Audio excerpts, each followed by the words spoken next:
Here in southern West Virginia, we see many types of precipitation, especially during those winter months. Just this week on that 7-day forecast, I mentioned rain, freezing rain, and even snow. So how do we as meteorologists determine what is going to fall? Well, we look at the temperature of the atmosphere above our heads. So all rain begins as snow way up high in the atmosphere. But when we're seeing above freezing air in the atmosphere, that snow is going to fall and obviously melt as rain.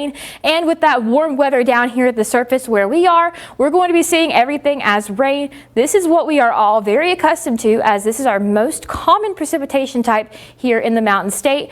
But when days like today, we have that warm air above our heads, that snow will fall through that warm layer, melt as rain, but a very shallow layer of below freezing air at the surface allows that rain, when it hits the ground, it will freeze and create that slippery ice that we commonly see in the winter time. And when we have a deeper layer of cold air, very thin layer of warm air, that snow still melts as rain, but because it falls through colder air for a longer period of time, we see it allowing to refreeze, and it falls as those little tiny ice balls that we'll see bouncing off our cars, off of everything outside.